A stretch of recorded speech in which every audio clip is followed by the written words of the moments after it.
대한민국 서울 영국의 한 여성이 핸드폰을 떨어뜨리고 한국을 비난하는데요. 괜히 한국에 와서 이런 일이 생겼고 자기 커리어를 망쳤다고 중얼거립니다. 그러자 그 여성을 노려보던 어떤 한국인 남성이 주먹을 불끈 쥐고 다가오는데요. 뭘 하려는 걸까요? 안녕하세요. 저는 영국 사람 제시카입니다. 한국으로의 여행은 개인적인 탐험에 대한 갈망 때문이 아니라 빠르게 변화하는 한국 시장을 공략하기 위한 회사의 명령으로 시작되었습니다. 우아한 옷차림에 단정하게 묶은 머리를 한 저는 전형적인 영국 비즈니스 우먼의 모습으로 또 다른 기업 영역을 정복할 준비가 되어 있는 것처럼 보였습니다. 비행기가 유럽 풍경 위로 솟아오르자 곧 있을 서울에서의 미팅과 런던에서의 일상이 주는 편안함과 익숙함 사이를 오가는 생각이 들었습니다. 제게 한국은 대중문화와 기술력에 대한 편협한 지식으로 가려진 먼 나라 고정관념에 가려진 땅이었습니다. 런던의 낭만적인 골목과 여유로운 카페, 문화와는 정반대되는 네온사인과 로봇의 효율성으로 가득 찬 세상을 반쯤 기대했었죠. 11시간의 비행이 생각보다 짧게 느껴졌고 어느새 인천국제공항에 내려앉은 저를 발견했습니다. 비행기가 한국 땅에 닿는 순간 미묘한 설렘의 물결이 저를 덮쳤습니다. 비행기에서 내리자마자 제가 사랑했던 런던과는 극명한 대조를 이루는 풍경이 눈에 들어왔습니다. 인천은 런던의 낡은 매력과는 거리가 먼 현대 건축물과 첨단 기술의 경이로움으로 가득했습니다. 공항은 활기찬 여행객들로 북적거렸지만 질서와 차분함이 느껴져 흥미로웠습니다. 디지털 스크린에는 여러 언어로 항공편 정보가 표시되어 있었고 셀프 서비스 키오스크는 조용하고 효율적인 파수꾼처럼 서서 공항의 미로를 통과하는 승객들을 안내하고 있었습니다. 저는 놀라울 정도로 쉽게 입국 심사대를 통과할 수 있었습니다. 유럽에서 익숙했던 긴 줄과 지루한 절차에 비해 신속하고 디지털화된 절차가 거의 매끄럽게 진행되어 신선한 경험이었습니다. 짐을 찾으면서 주변 사람들의 다양성을 실감할 수 있었습니다. 저와 같은 비즈니스 여행객부터 관광객, 가족 여행객까지 각자의 이유로 한국을 찾은 사람들이 섞여 있었습니다. 공항을 나오자 한국의 초봄의 상쾌하고 깨끗한 공기가 저를 맞이했습니다. 하늘은 부드러운 파란과 부드러운 흰색의 캠퍼스 같았고 런던에 남겨두고 온 회색 하늘과는 극명한 대조를 이뤘습니다. 저는 교통 시스템의 효율성에 감탄하며 택시를 불렀습니다. 핸드폰 하나로 어디든지 부를 수 있었습니다. 가격도 런던보다 훨씬 저렴했습니다. 도로는 혼잡했지만 교통은 런던 시내보다 훨씬 덜 혼잡했습니다. 차량들은 정확하고 빠르게 움직이고 있었습니다. 택시가 서울을 향해 도로를 질주하는 동안 저는 눈앞에 펼쳐진 풍경의 시선을 빼앗겼습니다. 서울은 고대와 현대가 어우러진 도시였습니다. 고풍스러운 한옥들이 높이 솟은 고층 빌딩 사이로 고즈넉한 위엄을 뽐내며 서 있었고 한강은 우아하게 도시를 가로질러 흐르고 그 사이에는 공원과 산책로가 늘어서 있었습니다. 택시 기사가 제 관심을 알아차리고는 서툰 영어로 랜드마크를 가리키며 정보를 알려주었는데 그의 목소리에서 서울에 대한 자부심이 느껴졌습니다. 저는 그 말을 들으며 처음에 가졌던 의구심이 이 활기찬 도시에 대한 호기심으로 서서히 바뀌었습니다. 서울 중심부에 위치한 호텔에 도착한 저는 따뜻한 환대를 받았습니다. 영어에 능통한 직원들은 세심하고 친절하게 도와주었고 먼 타국에서 온 저를 환영해 주었습니다. 현대적인 고급스러움과 은은한 한국적 미학의 조화를 이룬 제 방에서는 탁 트인 도시의 전경이 펼쳐졌고 거대한 대도시가 제 앞에 펼쳐져 있었습니다. 그날 저녁 호텔 레스토랑에서 혼자 식사를 하며 한국에 대한 첫인상을 떠올렸습니다. 제가 한국에 대한 안 좋은 선입견은 이미 바뀌기 시작했습니다. 저는 한국에 대해 거침없는 속도, 압도적인 기술과 상업의 물결을 상상했었습니다. 하지만 저는 전통과 혁신이 조화롭게 어우러진 사회, 과거를 존중하면서도 미래를 포용하는 사회를 발견했습니다. 19세기 그대로인 런던과는 전혀 다른 모습이었답니다. 그 순간 한국에서의 한 달이 단순한 출장 이상의 의미가 있다는 것을 깨달았습니다. 제 안식처에서 벗어나 저와 전혀 다른 문화에 몰입할 수 있는 기회였기 때문입니다. 다음 날 아침 저는 활기찬 서울의 소리에 눈을 떴습니다. 호텔 창밖을 내다보니 도시는 이미 활기차게 움직이고 있었습니다. 이른 아침에 햇살이 주변 고층 빌딩의 유리와 강철에 반사되어 반짝이는데 이는 한국이 빠르게 현대화되고 있음을 상징합니다. 오늘은 한국 사람들을 만날 예정이었지만 그 전에 몇 시간 동안 혼자만의 시간을 가졌습니다. 저는 서울이라는 경이로운 도시를 직접 눈으로 확인하려고 여행을 떠났습니다. 한국의 디지털 기술력을 처음 접한 것은 호텔 근처의 한 카페였습니다. 카페에 들어서자 갓 내린 커피 향이 은은한 기술의 향기와 어우러졌습니다. 주문은 카운터가 아닌 세련된 터치스크린 키오스크를 통해 이루어지고 있었습니다. 저는 고객들이 디지털 메뉴를 손쉽게 탐색하고 주문이 픽업 카운터에 즉시 나타나는 모습을 지켜보았습니다. 흥미를 느낀 저는 키오스크 중 하나에 다가갔습니다. 인터페이스는 직관적이었고 영어를 포함한 언어 옵션을 제공했습니다. 심지어는 영국어까지 있었습니다. 세계 어디를 가도 영국어까지 있는 곳은 별로 없었거든요. 전 순식간에 국제 신용카드로 결제했습니다. 이 과정은 매끄럽고 효율적이었으며 놀라울 정도로 즐거웠습니다. 커피를 한 모금 마시면서 사람 간의 교류, 접시, 부딪히는 소리, 여유로운 분위기가 매력적이었던 제가 좋아하는 런던의 카페와 극명한 대조를 이루는 이곳의 모습이 떠올랐습니다. 이곳에서는 기술의 속도와 편리함을 우선시하며 경험을 간소화했습니다. 끊임없이 전진하는 사회를 대변하는 또 다른 매력이 있었습니다. 다음 목적지는 한국 동료들의 추천으로 방문한 현지 전자제품 매장이었습니다. 저는 도시를 돌아다니면서 인터넷에 계속 접속할 수 있는 휴대용 와이파이 기기를 찾고 있었습니다.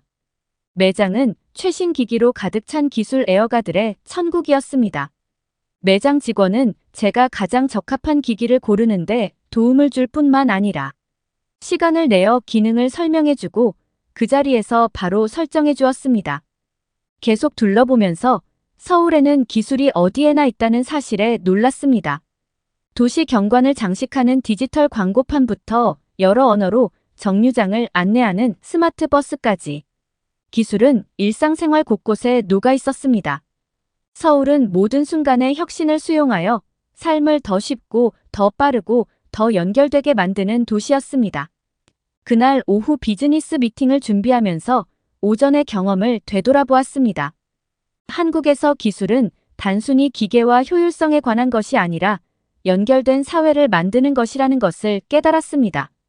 사람들을 하나로 모으고 거리를 연결하고 장벽을 뛰어넘는 도구라는 것을요. 이러한 사실을 깨닫고 저는 이러한 기술 발전의 일부를 회사 운영에 통합할 수 있는 잠재력에 대해 생각하게 되었습니다. 회의는 순조롭게 진행되었고 저는 제 통찰력과 아이디어로 한국 담당자들에게 깊은 인상을 남겼습니다. 한국의 디지털 문화에 대해 새롭게 알게 된 덕분에 토론의 깊이가 더해졌고 단순한 비즈니스 거래를 넘어선 수준에서 동료들과 소통할 수 있었습니다. 그날 저녁 서울 도심을 가로지르는 아름답게 복원된 물길인 청계천을 거닐면서 도시의 번잡함 속에서 평화로움을 느꼈습니다. 은은한 조명이 비추는 산책로와 잔잔하게 흐르는 물줄기는 기술적 야망과 자연 및 역사에 대한 존중의 균형을 맞추는 한국의 능력을 상기시켜 주었습니다. 다음 날은 저에게 개인적으로 해보고 싶었던 게 있었습니다. 그건 바로 한국 미용실에 가는 것이었답니다. 전 그래서 한국의 유명 헤어살롱을 방문했습니다. 평소 K-팝 스타들의 완벽한 스타일에 매료되어 있었고 한국의 뷰티 문화를 직접 경험해보고 싶었습니다. 단순한 K-팝을 넘어 아름다움과 기술이 완벽한 조화를 이루는 세계로 뛰어든 것이었습니다. 트렌디한 강남에 위치한 미용실은 모던 시크함이 물씬 풍기는 세련된 공간이었습니다. 안으로 들어서자 직원뿐만 아니라 디지털 리셉션 시스템이 저를 맞이했습니다. 이곳에서 태블릿을 통해 체크인을 하고 다양한 옵션 중에서 원하는 서비스를 선택했습니다. 시스템은 첨단 AI 프로그램을 통해 제 모발 유형과 얼굴형에 따라 스타일과 트리트먼트까지 제안해 주었습니다. 런던의 전통적인 미용실 방식에 익숙해져 있던 저로서는 2개인 맞춤형 서비스가 놀라웠습니다. 저에게 배정된 스타일리스트는 매력적인 억양으로 유창한 영어를 구사하는 젊고 열정적인 미진이라는 여성이었어요. 미진 씨는 태블릿으로 다양한 헤어스타일의 디지털 렌더링을 보여주며 제 취향에 대해 상담해 주었습니다. 블랙핑크 제니의 스타일에서 영감을 받아 비슷한 룩을 연출하기로 결정했습니다. 미진 씨는 제 선택에 만족하며 한국 스타일리스트들이 K-팝과 그 밖의 최신 트렌드를 잘 파악하고 있다고 설명해 주었습니다. 스타일리스트의 의자에 앉자마자 세심한 디테일에 대한 세심한 배려가 눈에 띄었습니다. 미진 씨는 정확하고 세심하게 작업하여 한 올 한 올 완벽한 스타일을 완성해 주었습니다. 살롱은 활기차게 돌아가고 있었지만 가위와 헤어드라이어의 조화로운 리듬이 느껴졌습니다. 세션 중간에 무료 음료와 다양한 간식이 제공되었는데 놀랍고도 즐거운 수준의 환대였습니다. 런던에서는 물 한 잔도 유료로 판매하는데 한국에서 이렇게 극진한 대접을 해주다니 전 너무 좋았습니다. 이러한 친절은 경험의 편안함을 더했습니다. 그리고 제 머리가 완성이 되었습니다. 스타일뿐 아니라 텍스처와 모발, 건강까지 모두 달라진 제 머릿결을 확인할 수 있었죠. 미진 씨의 헤어컷의 기술과 예술성을 모두 불어넣어 한국의 패셔너블한 사람이 된 듯한 기분을 느끼게 해주었습니다. 거울에 비친 제 모습을 보며 서울의 활기찬 에너지가 반영된 새로운 자신감을 느낄 수 있었습니다. 빠르고 안전한 디지털 거래로 서비스 비용을 지불하고 미진 씨와 한국의 미래 기준과 대중문화가 패션에 미치는 영향에 대해 이야기를 나눴습니다.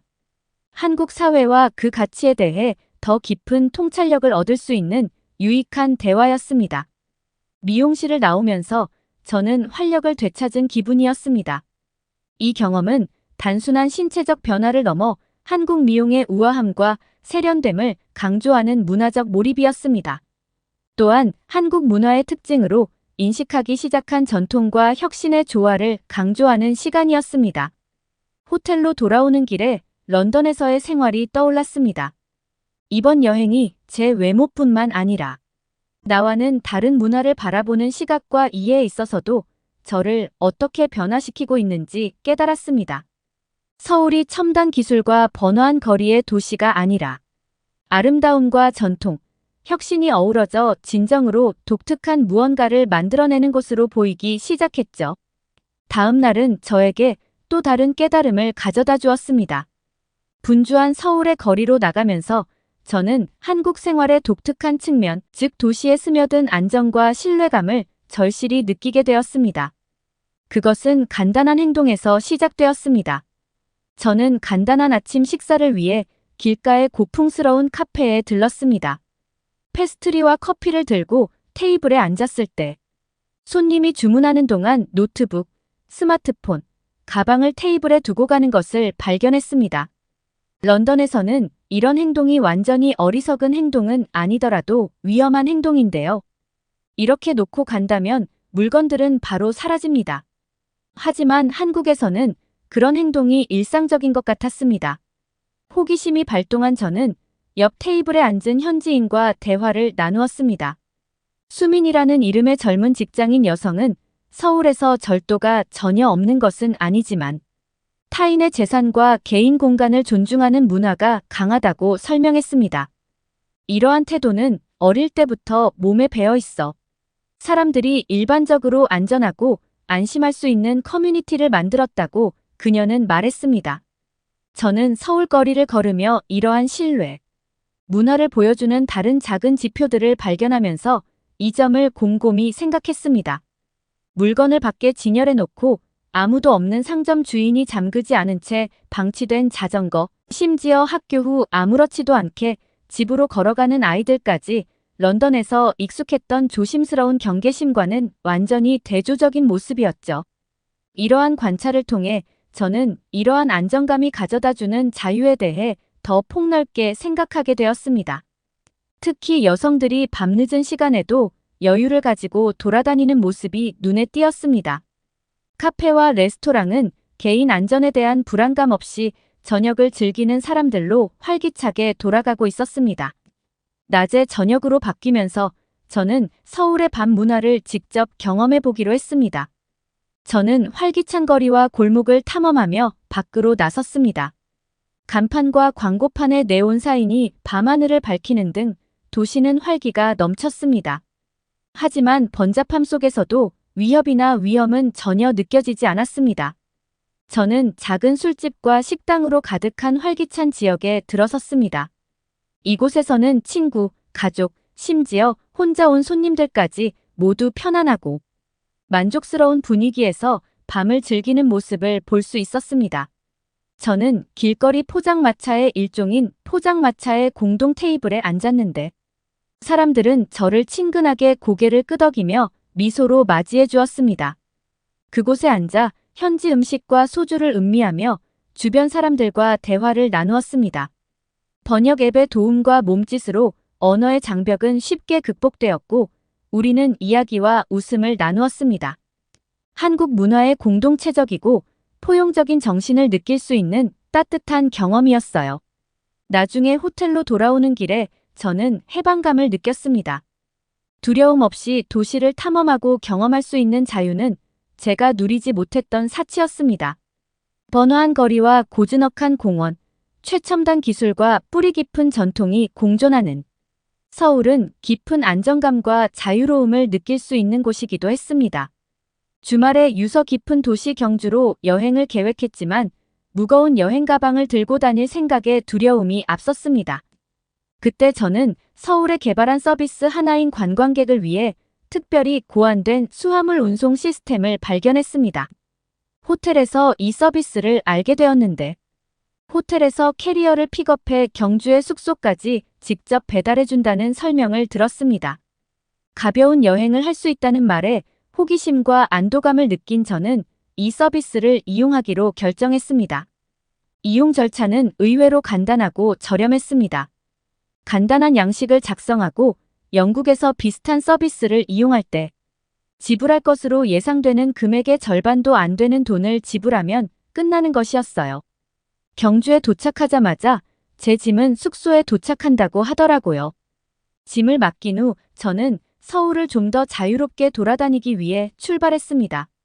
편리함과 혁신에 대한 한국의 헌신을 보여주는 이 서비스에 감탄했습니다.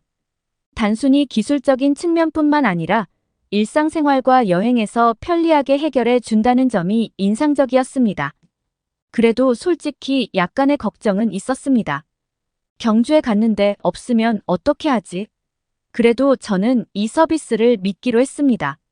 명동 거리를 거닐며 짐이 없으니 몸도 마음도 가벼워지는 것을 느꼈고 주변의 활기찬 에너지를 흡수하니 마음도 가벼워졌습니다. 세련된 액세서리부터 맛있는 길거리 음식까지 다양한 상품을 파는 노점상들과 번화한 거리를 누비는 다양한 연령대의 사람들로 거리는 색채와 소리의 만화경으로 활기를 띠고 있었습니다.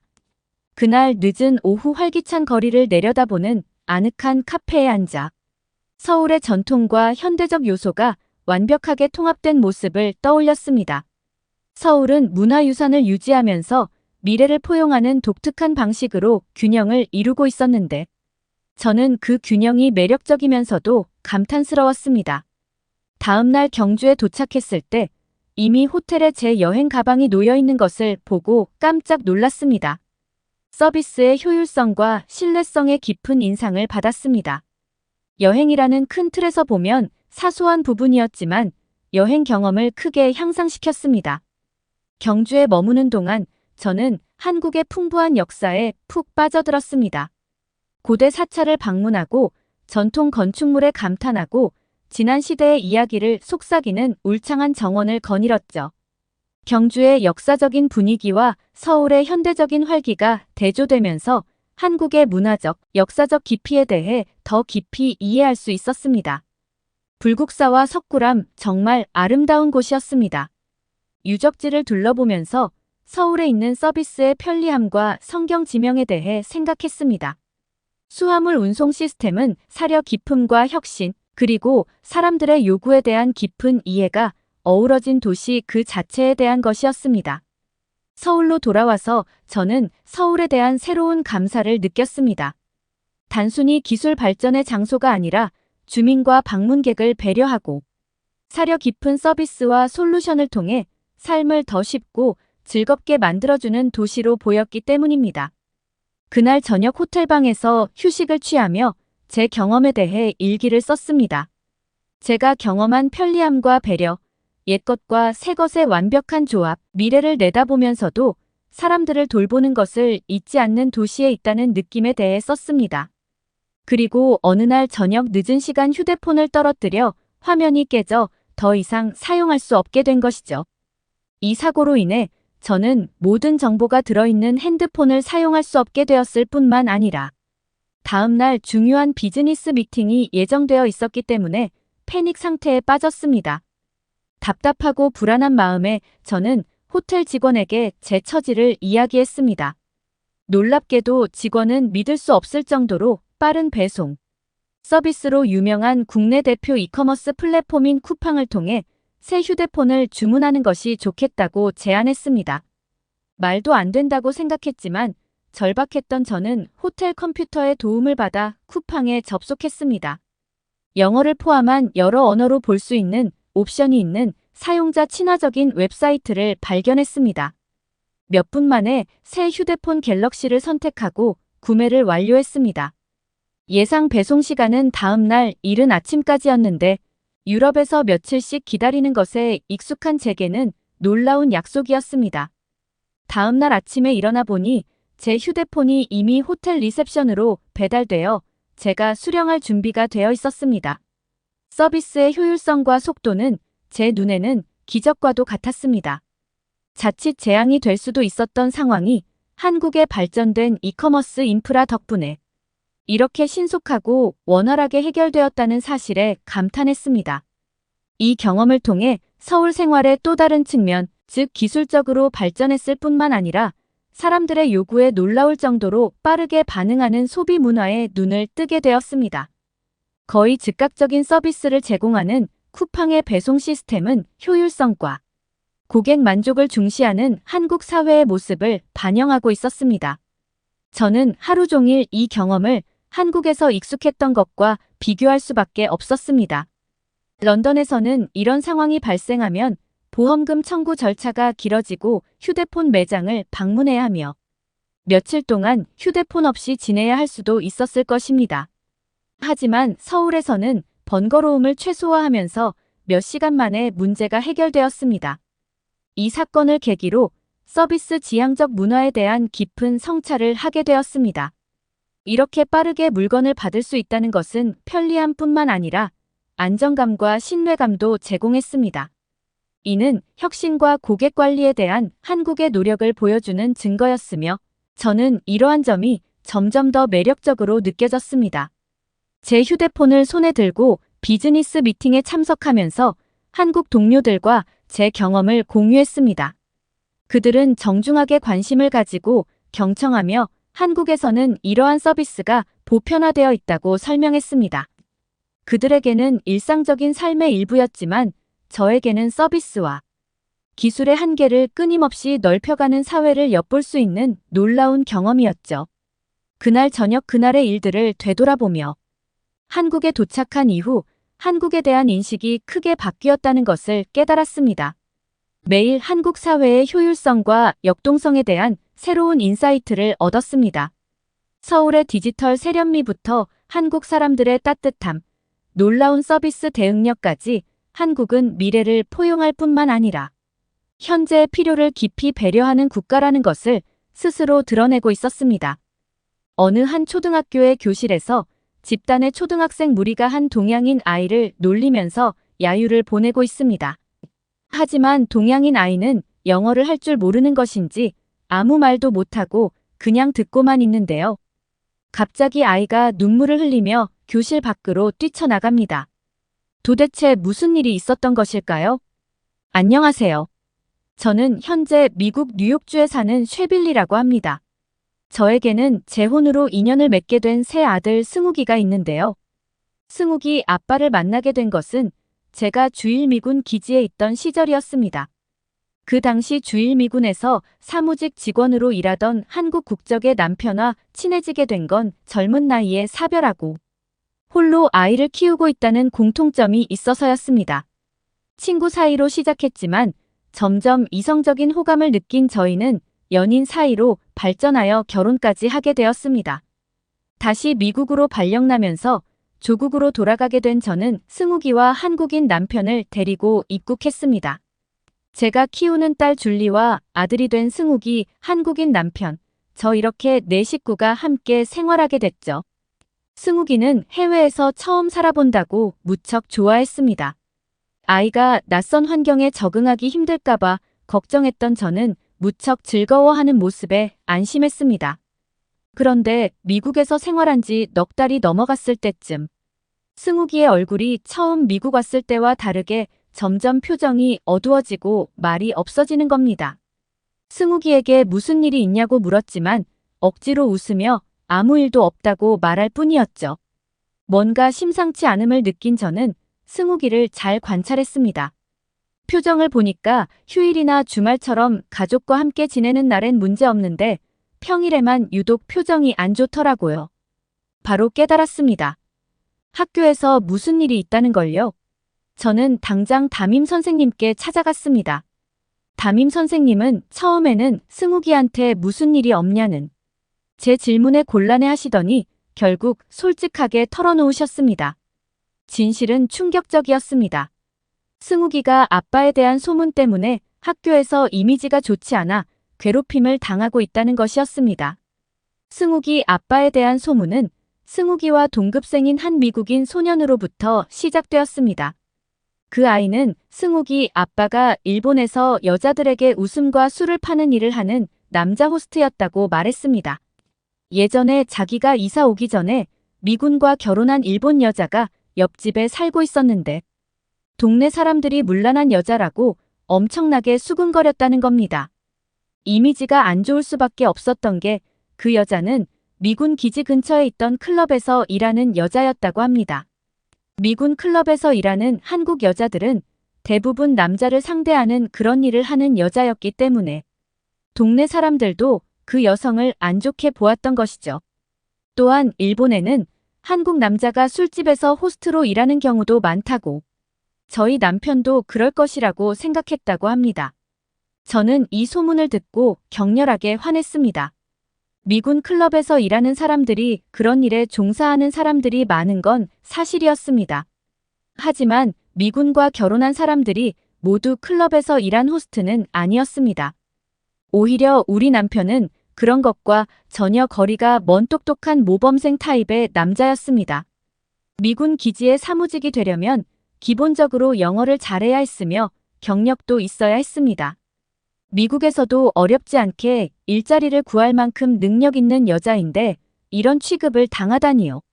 무엇보다 이 일로 제일 고통을 받은 건 승욱이었습니다. 저는 학교를 옮겨야겠다고 결심했어요. 저는 아시아인들이 많이 다니는 사립학교를 알아보았습니다. 미국 내에서도 아시아인들은 교육에 많은 신경을 쓰다 보니 명문대 진학을 목표로 하고 공부를 강조하는 사립학교에서는 아시아인 비율이 그나마 높은 편이었거든요. 남편은 사립학교는 돈이 많이 들 텐데 정말 괜찮냐고 묻더군요. 제가 무리하지 않았으면 좋겠다고 했습니다. 신경 쓰지 말라면서 남편을 안심시켰지만 사실 저도 정말 고민 끝에 내린 결정이긴 했습니다. 남편이 속상해할까봐 말은 안 했지만 저는 승욱이를 위해 제가 학생 시절부터 모았던 예금을 깼습니다. 학생 시절 아르바이트를 여러 개 뛰면서도 세 끼 먹을 거 두 끼 먹고 커피 마실 거 안 마시면서 열심히 모은 돈이었습니다. 인생에 있어서 어떤 일이 생길지 모르니 모아둔 비상금이었는데 딱 지금이 쓸 때라고 판단되었습니다. 승욱이는 학교를 바꾸자 확실히 생활이 안정되었습니다. 승욱이가 다니는 학교와 같은 아시아인들 비율이 높기도 하고 백인들도 집안에서 잘 교육받은 모범생 친구들이 많았기 때문에 대놓고 누굴 따돌리거나 하진 않았습니다. 또한 승욱이 성격 자체가 공부를 좋아하고 얌전한 스타일이었기 때문에 학교 특성과도 잘 맞아떨어졌어요. 아이가 행복한 표정으로 학교를 등교하는 모습을 보며 돈이 아깝지 않다는 생각이 들었습니다. 아들이 행복한 게 최고 아니겠어요. 승욱이의 학교는 학업에 관심 있는 친구들을 위해 다양한 프로그램을 제공하고 있었습니다. 언론에 나오는 유명한 수학과 교수나 과학자들도 초청되어 수업을 진행하곤 했죠. 그런데 어느 날 학교에서 연락이 왔습니다. 저는 또 무슨 일이 생긴 게 아니겠지 덜컥 마음이 내려앉았습니다. 불안한 마음과 함께 면담하러 간 저는 저의 예상과는 전혀 다른 소식을 들었습니다. 학교의 특별 수업에서 강의했던 예일대 교수가 승욱이를 눈여겨보고 대학교 영재반 프로그램에 넣고 싶다는 겁니다. 저는 그 말을 듣고 우리 아들의 재능을 인정받은 것 같아 무척 기뻤습니다. 그 교수는 TV에도 나온 유명한 교수였거든요. 하지만 무엇보다도 중요한 건 승욱이의 의견이었기 때문에 가족들이 의논해 본 뒤 결정하겠다고 말했습니다. 승욱이와의 이야기 끝에 일단 한번 예일대에 견학을 가보기로 했습니다. 승욱이와 저는 영재반 수업을 참관했는데 수업이 한창이었습니다. 어느 나라나 명문대에서 수업을 제대로 이해하고 공부하려면 수학은 기본이었기 때문에 영재 프로그램에는 수학이 필수적으로 편성되어 있다고 하더군요. 저와 승욱이가 수업에 들어갔을 때 영재반 아이들은 교수가 내준 물리 역학 문제로 끙끙대고 있었습니다. 한참이 지나도 아무도 그 문제를 푸는 사람이 없었죠. 그런데 그때 갑자기 수업을 참관하고 있던 승욱이가 손을 번쩍 들었습니다. 자기가 그 문제를 풀어봐도 되겠냐는 거였죠. 교수는 흥미로운 표정으로 한번 풀어보라고 이야기했습니다. 승욱이는 막힘없이 칠판에 풀이했고 그 광경을 지켜보고 있던 영재반 아이들과 교수는 입을 다물지 못하며 지켜봤습니다. 물리학 교수는 승욱이의 풀이를 보고 완벽하다며 극찬했습니다. 수업이 끝난 후 교수는 꼭 이 아이는 영재반에 들어와야 한다며 저에게 꼭 허락해 달라고 부탁하더군요. 이로써 승욱이는 3명의 예일대 교수에게 러브콜을 받았습니다. 승욱이가 평소에 물리 같은 과학 수업을 좋아한다는 걸 알았지만 이 정도로 머리가 좋은지는 꿈에도 생각도 못했습니다. 견학을 갔다 온 뒤 승욱이에게 너도 수업을 듣고 싶냐고 의사를 물어봤습니다. 승욱이는 눈을 초롱초롱 빛내며 그렇다고 대답했어요. 그렇게 승욱이는 예일대 영재 프로그램에 주기적으로 다니게 되었습니다. 처음에 저희 아이에게 영재 프로그램을 추천했던 교수님은 승욱이가 다른 교수들 사이에서도 유명하다고 극찬을 아끼지 않았습니다. 그 교수님은 저희 승욱이를 단순히 수업을 듣는 학생이 아닌 진짜 제자로 여겼고 교육적인 부분에 있어서 전폭적인 지원을 해주셨습니다. 승욱이는 고등학생이 된 이후에도 계속해서 교수님들의 지도를 받았습니다. 저희 부부는 대학 입시도 그다지 걱정하지 않았습니다. 교수님들은 당연히 승욱이가 예일대에 들어올 거라 생각했고 저에게도 돈은 걱정하지 말라며 승욱이가 꼭 장학금을 받을 수 있게 해주겠다고 후원장담했습니다. 그렇게 모든 것이 순탄하게 흘러가던 중 전혀 예상치 못한 일이 생겼습니다. 그날도 수업을 끝낸 승욱이를 데리러 간 저에게 어떤 교수가 심각한 얼굴로 다가오더군요. 제가 처음 보는 교수인 걸 보니 승욱이가 듣는 수업의 교수는 아닌 듯 했습니다. 교수는 마치 죄인 같은 태도로 승욱이에게 사죄할 일이 있다고 했습니다. 저는 어리둥절한 얼굴로 무엇 때문에 사과하시냐고 물어봤습니다. 교수는 자기 아들이 승욱이한테 큰 실수를 했다고 말했습니다. 그에게 자초지종을 들은 저는 경악했습니다. 그는 처음 승욱이가 미국에서 학교에 다닐 때 헛소문을 내 힘들게 만들었던 그 미국 소년의 아버지였습니다. 그 교수는 자기가 자식 교육을 소홀히 한 탓에 이런 일이 생겼다고 저에게 고개를 숙였습니다. 그 당시 한창 연구로 바쁘던 교수는 가정교육을 아내에게 다 맡겼고 학교에서 무슨 일이 벌어지는지도 몰랐다고 합니다. 나중에 아내와 가정불화로 이혼을 한 후 교수는 예일대 근처에 있는 고등학교에 아들을 진학시켰고 아버지를 보러 온 그 소년이 저희 아들 승욱이를 보게 된 것입니다. 교수의 아들은 저녁 시간에 초등학교 때 알았던 더러운 남자의 아들이 아버지 대학에 있는 걸 봤다고 비웃으며 말했다고 합니다. 이야기를 듣던 교수는 이상하게도 승욱이가 떠올랐다고 합니다. 승욱이는 교수들 사이에서 유명했기 때문에 직접 가르치지 않은 교수들 또한 승욱이에 대해 알고 있었습니다. 교수는 후에도 미군 어머니와 재혼한 아버지 때문에 미국에 오게 되었다고 하지 않았나라는 생각이 들었다고 해요. 혹시나 하는 심정에 그의 이름이 혹시 승욱이냐고 물어보니 맞다는 대답이 돌아온 겁니다. 교수는 더 자세하게 물어보던 도중 자기 아들이 승욱이 엄마에 대한 소문을 퍼뜨렸다는 걸 알게 되었고 역정을 내며 아들을 크게 혼냈다고 합니다. 다음 날 교수는 아들을 데리고 와 승욱이 앞에서 사과하게 했습니다. 교수의 아들은 어떻게 이런 많은 사람 앞에서 망신을 줄 수 있냐고 대들었지만 그는 싸늘한 얼굴로 사과하지 않으면 당장 집에서 내쫓길 줄 알아라라고 일갈했죠. 결국 저희 아들을 괴롭혔던 소녀는 눈물을 흘리며 사과했습니다. 그 눈물이 진짜 반성해서 흘리는 건지 아니면 자존심이 상해서 흘리는 건지는 알 수 없어서 찝찝하긴 했지만 이렇게라도 사과를 받은 것은 다행이었습니다. 재훈이는 그 뒤 자연스럽게 예일대에 입학했습니다. 교수들은 승욱이가 학자의 길을 걷길 바랐지만 프로그래밍에 흥미가 생긴 승욱이는 컴퓨터 공학을 복수 전공하여 개발자의 꿈을 꾸게 되었습니다. 교수님들은 아쉬워하셨지만 승욱이의 뜻이 그렇다면 말릴 생각은 없다고 말했습니다. 승욱이는 실리콘밸리의 대기업에 취직하게 되었고 높은 연봉을 받으며 승승장구했습니다. 저는 우리 아들이 다니는 대기업 이름을 말하면서 동네 방네 자랑했죠. 그런데 회사에 다닌 지 6년쯤 됐을까요? 승욱이가 갑자기 퇴사하겠다고 선언했습니다. 그리고 퇴사를 선언하면서 저에게 그동안 자기가 모은 돈이라면서 통장을 건네주더군요. 저는 절대 이 돈을 받을 수 없다고 했지만 승욱이는 극구 사양하는 저에게 억지로 통장을 건네주었습니다. 자기가 지금까지 개발자로 일한 것은 다 저 때문이었으니 안 받으면 안 된다고요. 사실 승욱이의 진짜 꿈은 교수님들이 원했던 것처럼 학문에 몰두하는 것이었습니다.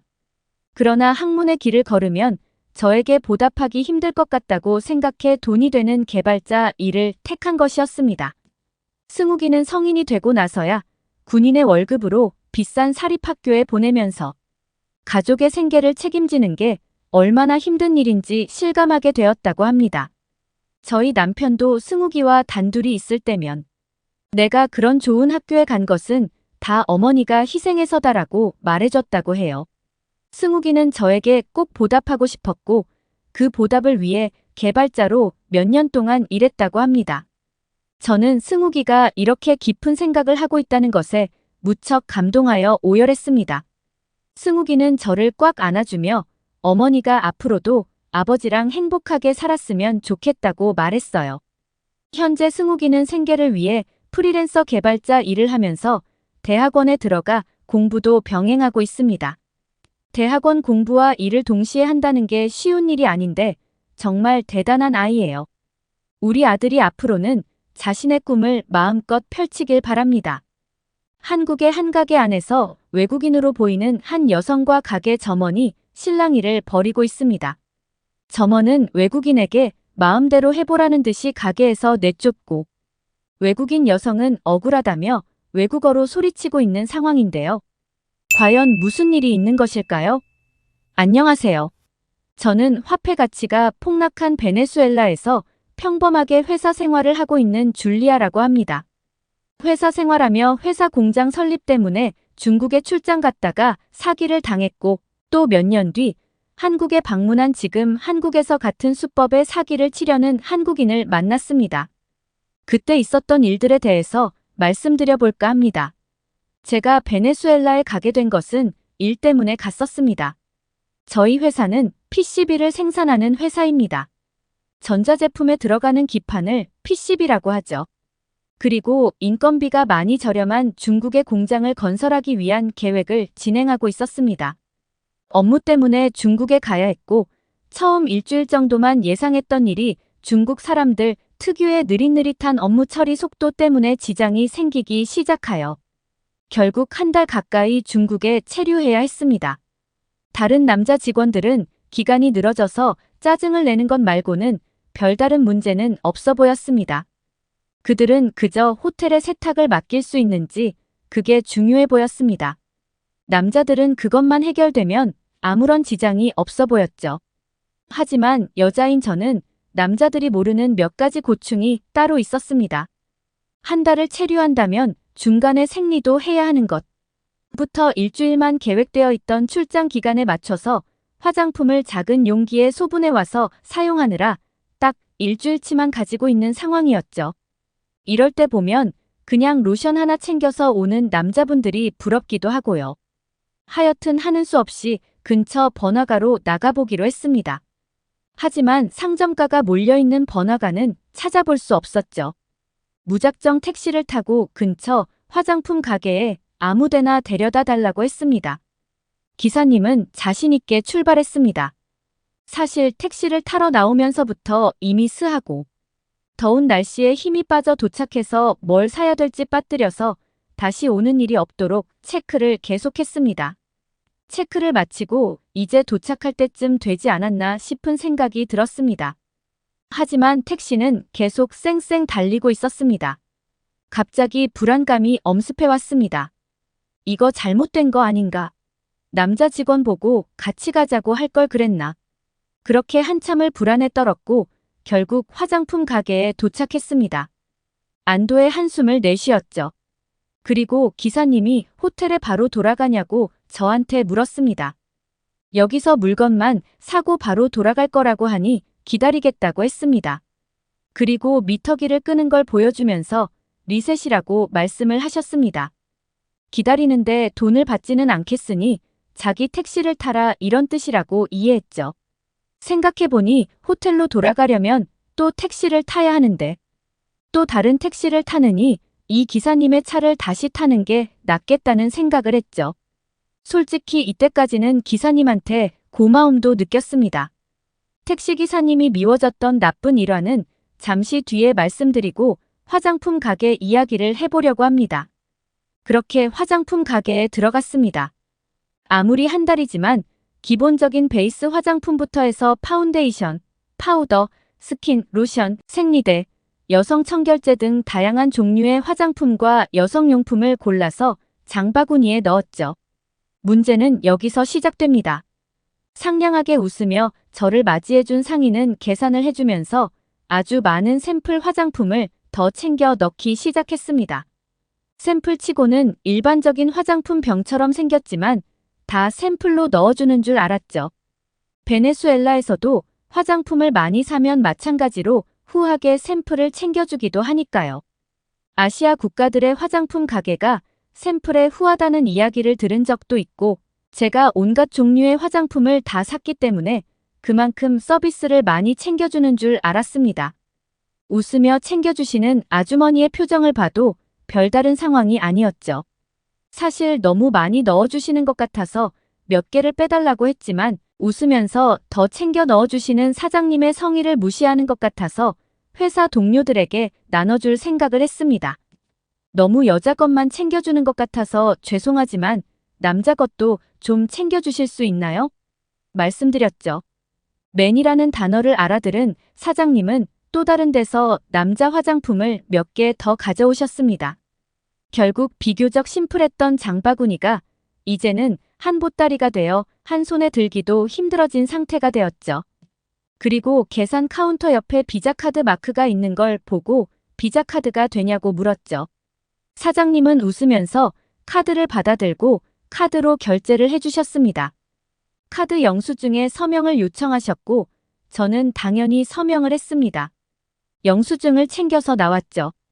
베네수엘라 돈 단위가 워낙 커서 이게 얼마인지 정확히 모르는 상태였습니다. 가격을 정확히 확인하지 않고 사인한 제 잘못도 있지만 외국인이 낯선 나라에서 그런 걸 확인할 여유는 없는 게 일반적이라고 생각합니다.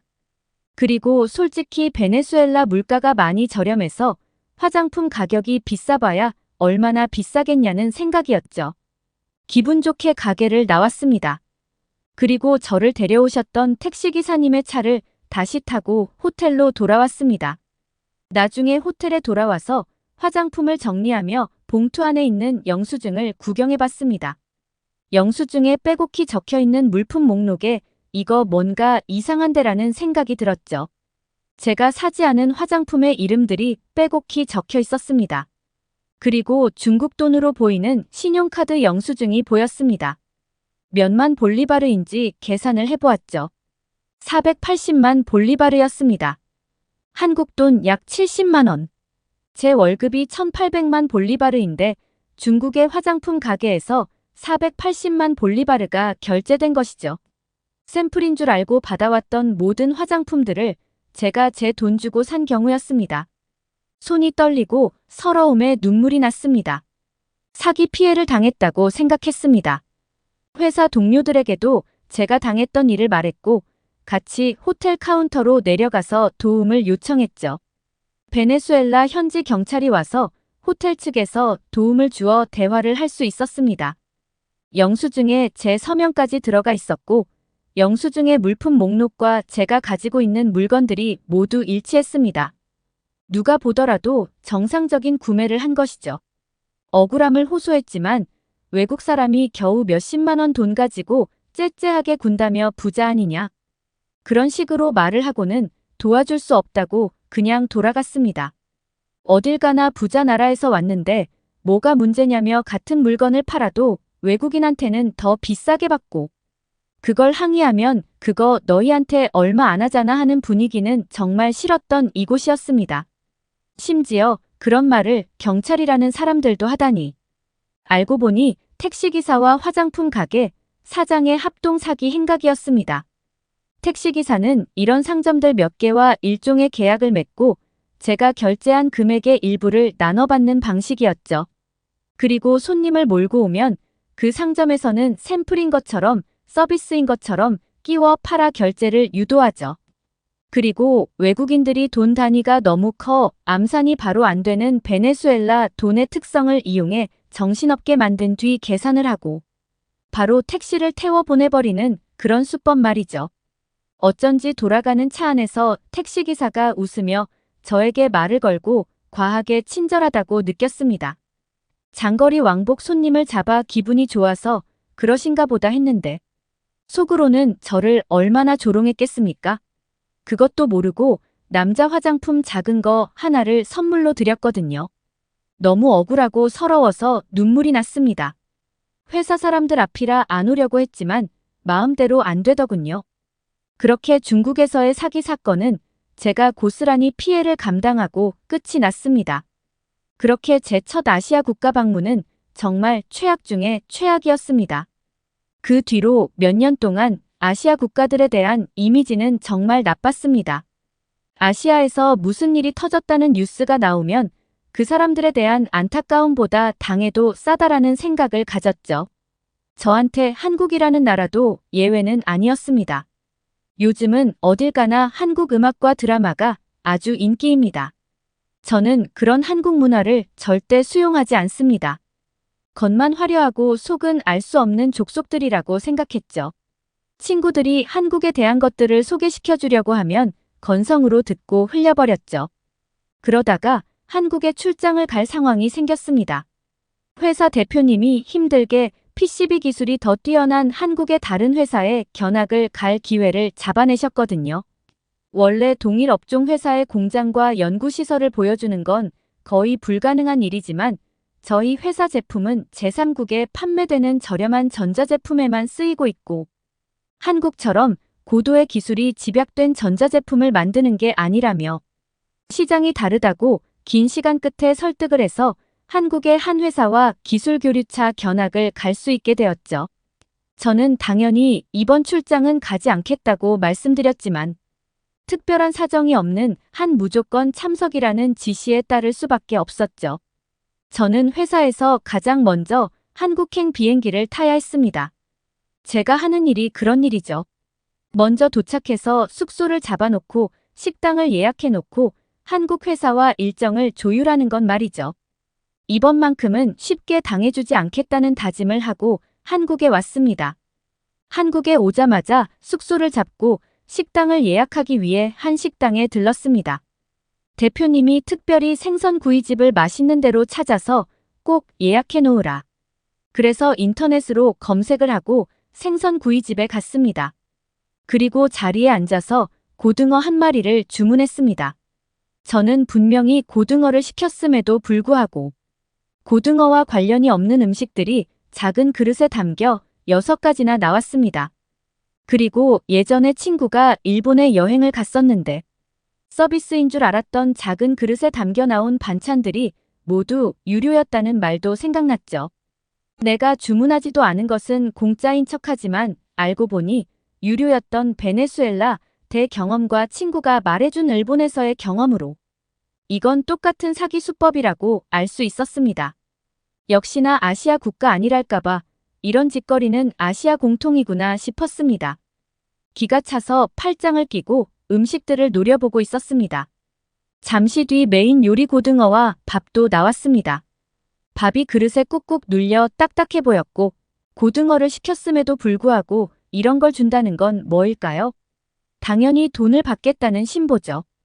6가지 다른 반찬은 제가 충분히 먹을 수 있을 것 같아 보였고 밥은 양이 너무 많아 보여서 그 뜨거운 밥은 안 먹겠다며 반납했습니다. 밥그릇을 짓는데 손이 뜨거워서 식은땀이 쫙 났지만 이미 사기를 치려는 한국 사람들의 모습에 분노한 저는 이악 물고 참으며 자리에서 일어나 그 뜨거운 밥그릇을 식당 사장님의 손에 직접 쥐어주었죠. 밥을 받아든 사장님은 뭐라 했지만 알아들을 수 없는 말이어서 무시하고 그냥 뒤돌아서 제자리에 앉았습니다. 그리고 고등어와 옆에 끼워 파는 음식들을 모두 다 먹기 시작했습니다. 음식들이 하나씩 제 입에 들어가서 바닥을 보이고 있었습니다. 그러면서 내 돈 내고 먹는 음식을 남기는 그런 바보 같은 짓을 하지 않았다는 생각이 깊었죠. 어쩔 수 없이 주문하지 않은 반찬이 나왔지만 다 먹으면 그만 아니겠냐는 생각을 했습니다. 그때였습니다. 사장님은 제가 다 먹은 반찬 그릇을 가져가시고는 다시 새 그릇에 똑같은 반찬을 가져다 주셨습니다. 이럴 수가 이런 식으로 또 끼워 판다고라는 생각이 들었습니다. 저는 격하게 그 그릇을 거절했습니다. 또 일어나서 그 그릇을 들고 사장님 손에 쥐어주었죠. 사장님은 황당함에 더해 처음 보는 손님의 행동에 당황하셨는지 다른 식당 직원들과 소근소근대며 자기들끼리 웃으셨습니다. 그래, 너네들끼리 키득키득 거려봐라. 나는 안 당한다라는 생각으로 고등어까지 싹 발라먹었습니다. 솔직히 맛은 좋았습니다. 대표님이 생선 구인 식당을 왜 찾아보라고 하셨는지 알 수 있었죠. 하지만 이 식당은 탈락이죠. 왜냐하면 사기치는 식당이니까요. 저는 끝까지 굳은 표정을 유지한 채 계산서를 들고 계산대로 갔습니다.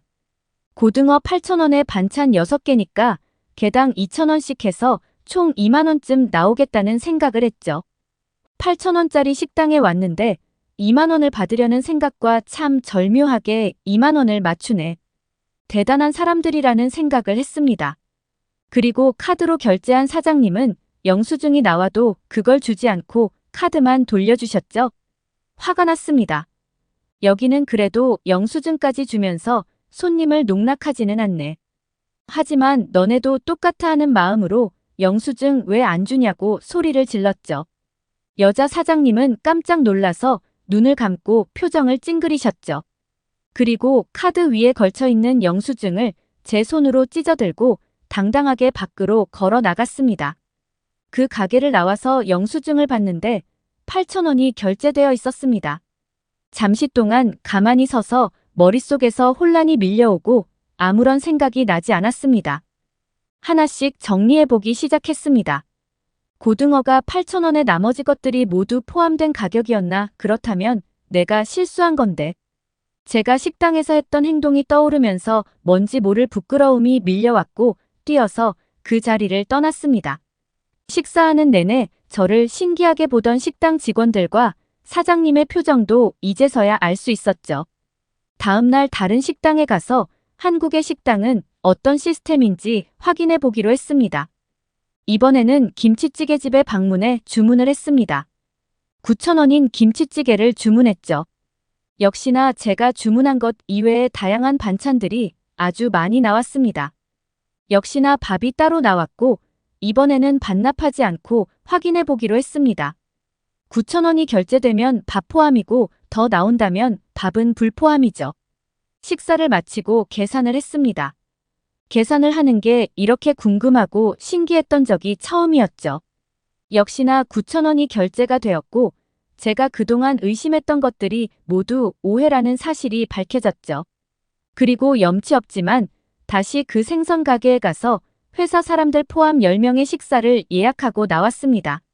중국에서 온 대표님과 직원들은 그 식당에서 만족할 만한 식사를 하고 깔끔하게 고등어구이 10인분 8만 원 결제를 하고 나왔습니다. 그리고 중국에서 당했던 일과 친구가 일본에서 당했던 일들을 생각하면서 한국과는 다르구나 생각 들었습니다.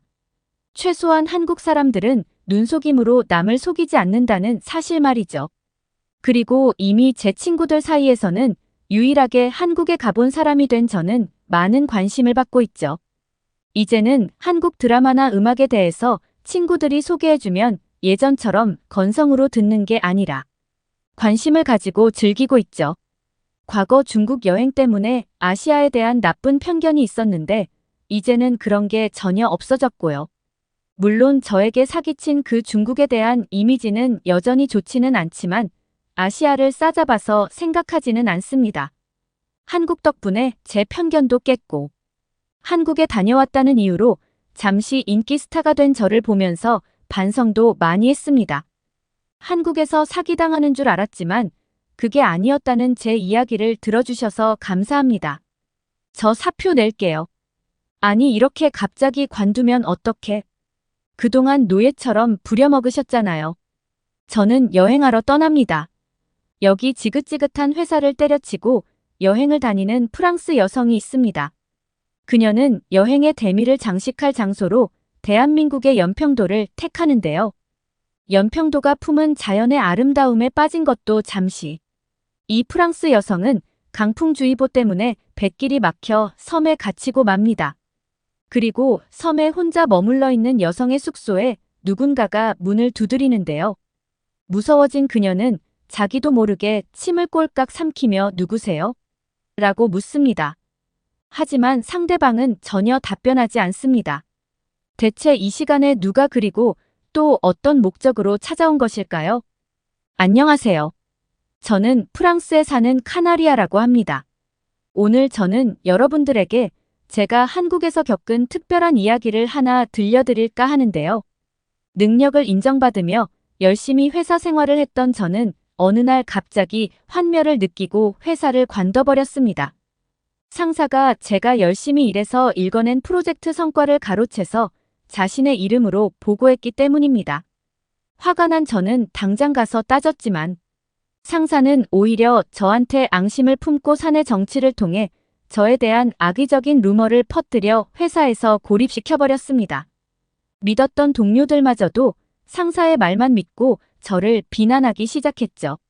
저는 5년간 열심히 일한 저의 노력이 정말 무의미하게만 느껴졌고 더 이상 회사에 있을 의미를 찾지 못했습니다. 사표를 내고 모든 것을 훌훌 털어낸 저는 세계를 돌아다녔습니다. 그리고 마침내 프랑스에 돌아가기 전 마지막 여행지에 도착했습니다. 저희 여행 종착점은 대한민국의 연평도였는데요. 예전에 CNN에서 한국의 아름다운 섬을 다루면서 연평도에 대해 소개해 준 적이 있거든요. 그 멋진 풍경을 보고 언젠가 꼭 연평도를 가봐야겠다는 마음이 항상 있었습니다. 저는 아침 일찍 인천항에서 연평도로 가는 배를 탔습니다. 상쾌한 바람과 함께 시리도록 푸른 바다를 쳐다보니 제 마음도 뻥 뚫린 것 같았죠. 하지만 30분 이상 계속 바닷바람을 즐기고 있으니 배멀미가 일어나 속이 울렁거리더라고요. 저는 머리가 어지러워 안으로 들어왔지만 멀미는 여전히 가라앉지 않았습니다. 금방 일하면서 토할 것 같았죠. 그리고 그때 제 옆에 한국인 커플이 영어로 괜찮냐고 묻더군요. 저는 고개를 가로저으며 힘든 내색을 비쳤습니다. 한국인 커플 중 여자분이 자기가 멀미가 나아지는 방법을 알려드려도 되겠냐고 물었습니다. 저는 고개를 끄덕였고 여자분이 신뢰한다는 말과 함께 귓볼드의 오목한 곳을 2분 정도 문지르더니 이렇게 말했습니다. 조금만 있으면 멀미가 더 나아질 거예요. 정말 신기하게도 시간이 흐르자 확실히 멀미가 완화되는 게 느껴졌습니다. 완전히 싹 가시는 건 아니었지만 아까처럼 참기 힘든 정도는 아니더군요. 저는 감사한다는 말과 함께 방에서 제가 가지고 있던 초콜릿을 한국인 커플에게 나눠줬습니다. 어린아이처럼 순수하게 좋아하는 모습이 보기 좋았습니다. 3시간을 넘게 배를 탄 끝에 마침내 연평도에 도착했습니다. 연평도는 그리 큰 섬은 아니지만 정말 경치가 기가 막혔습니다. 연평도 등대로 향하는 길목에 있는 동백나무 숲에 숨막히는 아름다운 전망대에서 본 섬과 드넓은 바다, 연평도에서 관광 유람선을 타고 본 아름다운 비경. 저는 풍경이 들어올 때마다 탄성을 내뱉었습니다. 연평도에 와서 깜짝 놀랐던 점 하나가 바로 프랑스군 묘지가 있다는 사실이었는데요. 프랑스와 멀리 떨어진 이곳에 무슨 프랑스군 묘지가 있나 싶었는데 인터넷에서도 연평도에 대해 찾아보니 프랑스군이 연평도를 무단 점령했던 역사가 있었다고 합니다. 대의적 명분은 러시아의 조선 진출을 견제한다는 구실이었지만 실제 속내는 지리적 전략적 가치가 높은 연평도를 프랑스 함대의 전진기지로 삼으려는 야욕이 있었다고 해요.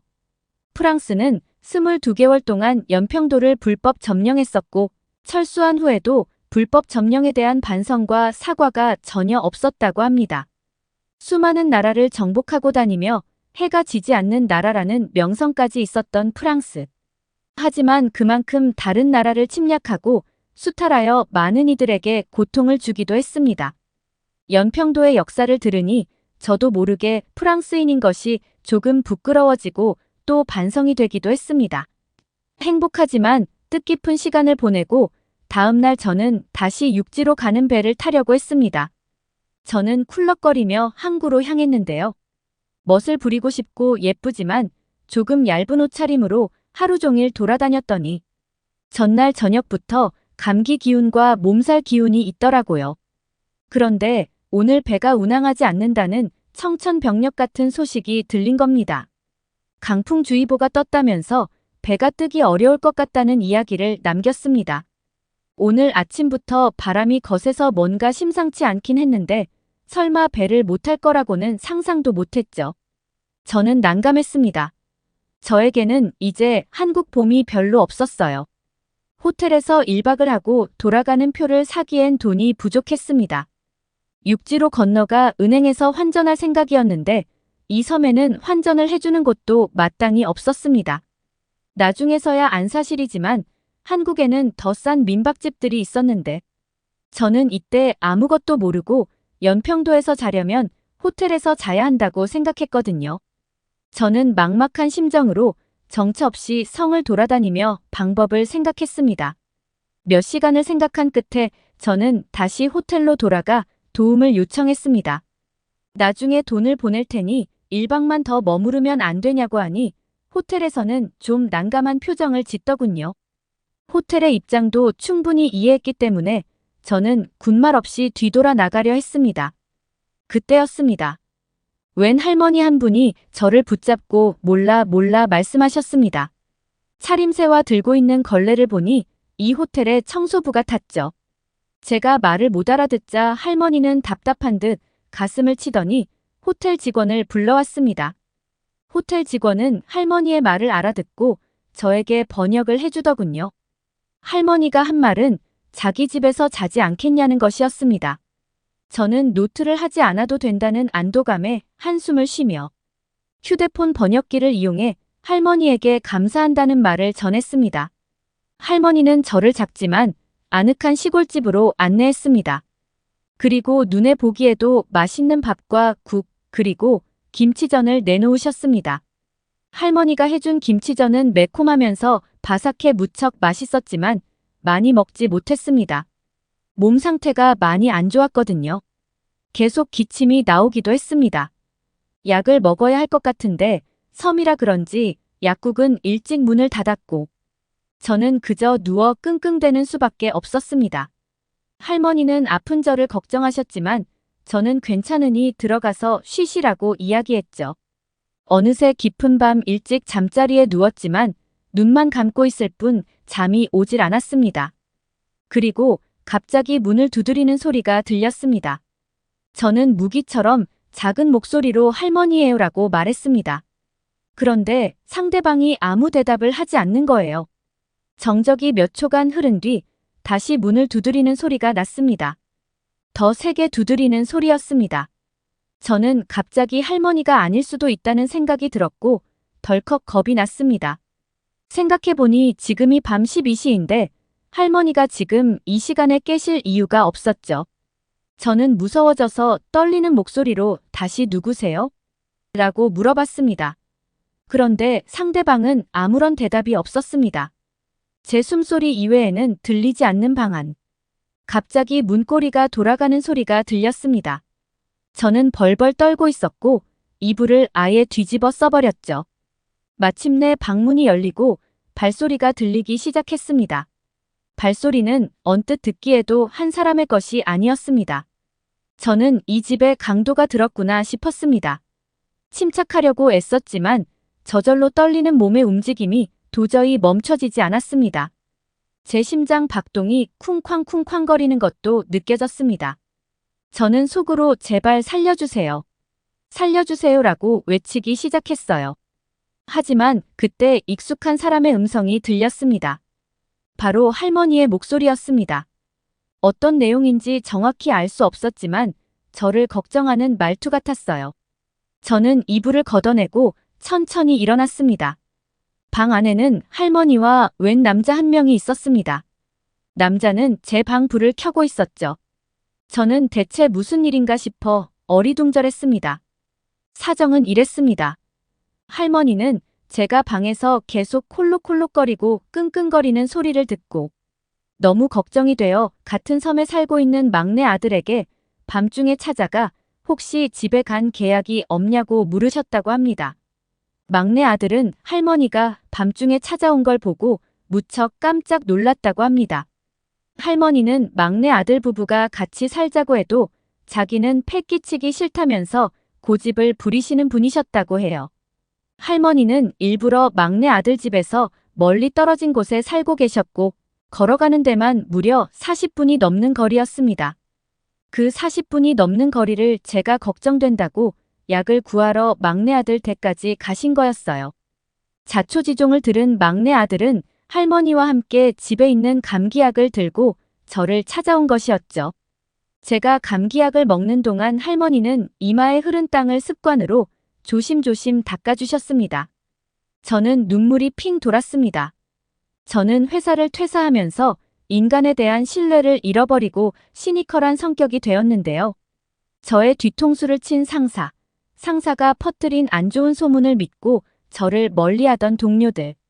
저는 인간관계에 염증을 느꼈죠. 하지만 먼 나라에 있는 한국인들은 처음 본 알지 못하는 외국인에게 거리낌 없이 마음을 열고 정성을 다해 도와주고 있었습니다. 멀미하는 저를 도와준 한국인 커플, 저를 걱정해서 왕복 1시간이 넘는 거리를 노인의 몸으로 다녀오신 할머니, 그리고 아픈 사람이 있다고 하니 오밤중에도 약을 가지고 온 할머니의 아들. 저는 세상에 어떻게 이런 사람들이 있을까 싶었어요. 너무 죄송하고 감사했습니다. 감기약이 다행히 잘 들었는지 아침에 일어나니 훨씬 몸 상태가 좋아졌습니다. 연평도항에 전화해보니 오늘은 배가 뜬다는 말을 하더군요. 마중 나온 할머니와 할머니의 막내 아들은 간식으로 먹으라면서 곶감이나 한 거를 챙겨주셨어요. 저는 다시 눈물이 핑 돌아 또다시 어린애처럼 울고 말았습니다. 한국인들은 마치 아낌없이 주는 나무 같았습니다. 한국에서의 소중한 추억을 가슴에 품에 안고 저는 다시 프랑스로 돌아왔습니다. 가족과 지인들은 여행에서 돌아온 저를 보고 훨씬 밝아졌다며 한동안 성격이 변해 너무 걱정했는데 예전에 긍정적이고 따뜻한 모습으로 돌아왔다며 좋아했습니다. 저는 연평도에서 만난 한국인들 덕분에 다시 제 삶을 살아갈 원동력을 얻을 수 있었어요. 오늘 사연은 여기까지입니다. 끝까지 시청해주셔서 감사합니다.